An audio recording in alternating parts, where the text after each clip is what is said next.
All right. So I was recently asked a question about rest, and this person says, I want to rest, but when I do, I feel guilty or like I should be doing something else. Why is that? And how do I let that go? This is such a big topic and very common one. This person is not alone. I imagine that you listening to me right now have also felt this way. I know I have felt this way many, many times. And so let's unpack what's behind this. And I bet by the end of this episode, you'll feel not only relieved to go and rest, but we'll view it as a sort of act of rebellion and collective healing. So before getting into why this is the case, why we feel guilty and like we should be doing something else, where this comes from, and all of that, let's first look at what this implies and ask ourselves a few questions. So, what do you feel like you should be doing instead? What do you think it says about you to rest? So, what is the conclusion about you that we could draw as you're somebody that rests? Like, what does that mean? And what do you fear will happen if you slow down and even stop? And this is a good one. This can reveal a lot. What would someone else think if they saw you resting? What is this belief? It kind of ties into the one that I just asked about. What do you think it says about you to rest? So what would somebody else think if they saw you resting? And as you think about these questions, as you're kind of turning it around, so we want to rest, and then that belief, that story comes up about, oh, I can't, it's hard, I should be doing something else, that guilt. Then we can ask ourselves these questions and notice what comes up. Have you ever stopped and asked the guilt and the shame that arises these questions? So treating them like they're little separate entities and asking them these questions to kind of find out what's underneath the guilt and what is it really about, because they are surface level reactions. They're not the root. They're protecting you from something else. And beneath the surface of the guilt and the shame, which, like I said, are surface level reactions, there's usually some combination of fear. So, a fear of falling behind, maybe um, being irrelevant or not enough. There is identification with a false identity of yourself. So, for example, believing that you must be the one who holds it all together and is always doing. And or so this other piece that could be contributing is avoidance. So a fear of being with the discomfort that rises to the surface when we stop doing things and rest and be in that silence and stillness just with ourselves. So the guilt that you feel, I feel, anybody feels for resting is not ours. The shame that is felt for doing nothing is not ours. This is conditioning. This is not ours. This is not ours, not how we truly feel. This is conditioning from a hyperproductive society that demonstrates to us from a young age that our worth and our value is based on our output, and that we have to earn our right to simply exist, right? Like, it's crazy. So think of the countless phrases and cliches out there about rest. I've gathered a few for us. I'll sleep when I'm dead.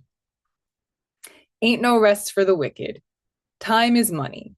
Rise and grind. Being called things like lazy bones or couch potato, or being told that you'll sleep your life away.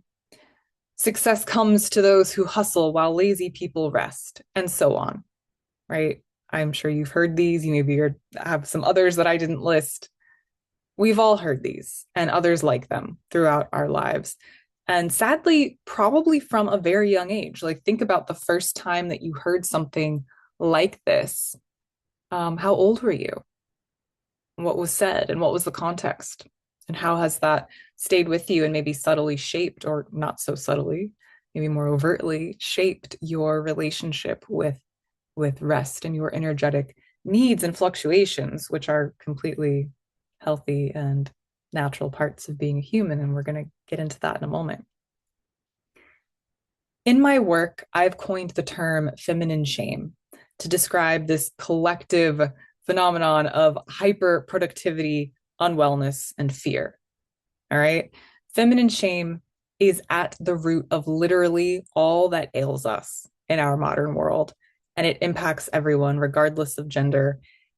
It's what leads us to distrust and have an aversion to softness, to reject that which is in flux and cyclical, like our emotions, our bodies, our energy.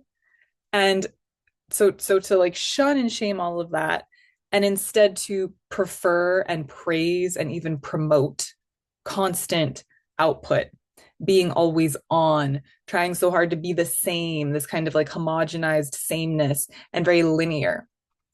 And while there's nothing wrong with certain aspects of that mode when it's in a healthy, balanced way, it is not the only way to be, and it is very detrimental to our health, our mental, physical, emotional health, the health of the planet, everything. Nature doesn't work this way. There's literally nothing in nature that works that way in the natural world. And try as we may, which is what feminine shame does, tries to get us to have this separatist view of ourselves and nature and to outsmart and override. We're not separate, and there's no way that we could be. It's just not possible. So it leads us, feminine shame and this mode of being leads us further away from ourselves and that which is natural. And in doing that, it takes us away from all that is favorable to well-being, harmony, and wholeness. And so then, of course, we have this deep aversion and shame towards the things that will promote us being well and taking care of ourselves, because it insists that we recognize our naturalness, recognize our needs, our vulnerabilities, and to take care of ourselves.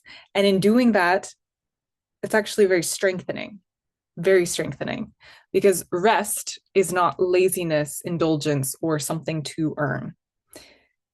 In other words, it is not something to wait and do until you're past the point of needing it. Just like thirst, right? Drink some water when thirst arises, not waiting until you're like dehydrated. All parts of our system require deep, meaningful, intentional rest on a daily basis, apart from sleep.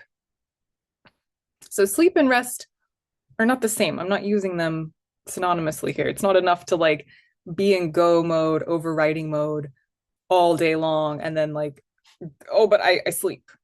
Well, you're probably not getting enough sleep, like enough hours in your bed. And because you've been in hyperproductive go mode all day long, it's not going to be as simple to just like lay and calm and then sleep deeply.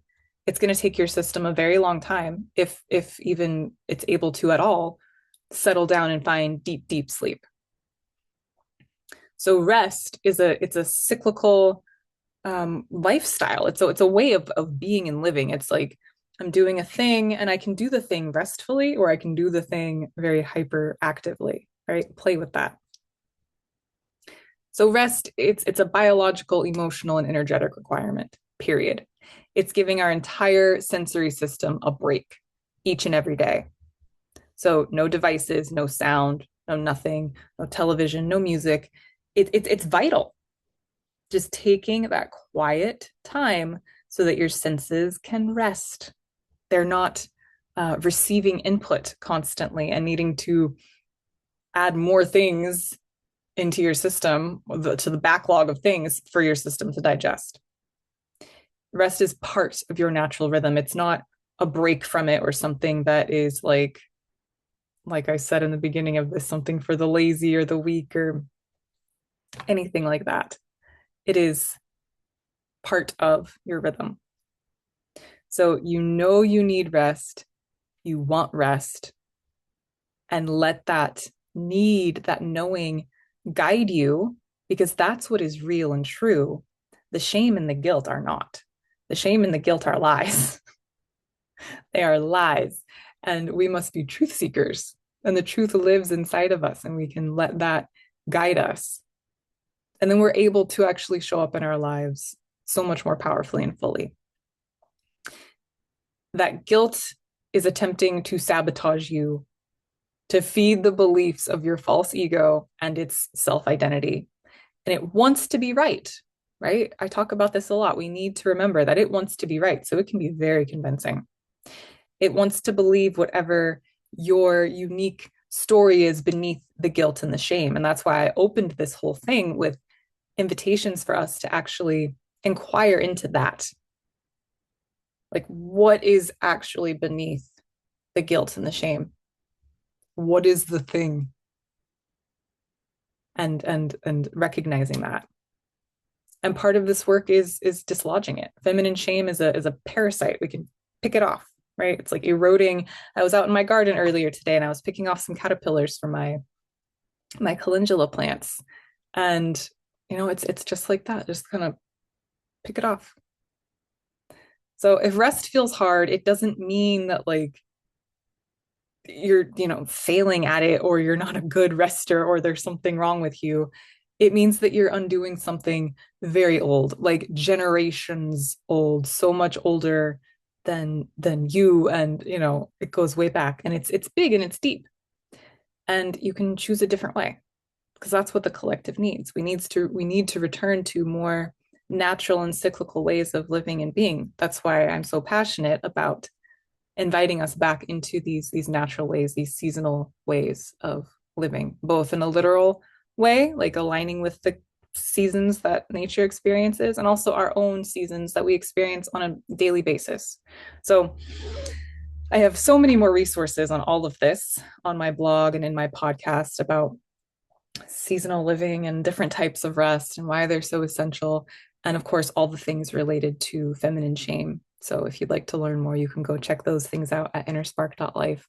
And if this episode was helpful, please leave a comment and consider sharing it with somebody who could benefit. So I'm going to go take a little rest right now after sharing this with you. And I hope that you'll join me in taking a little rest today as well for yourself. And I'll see you next time.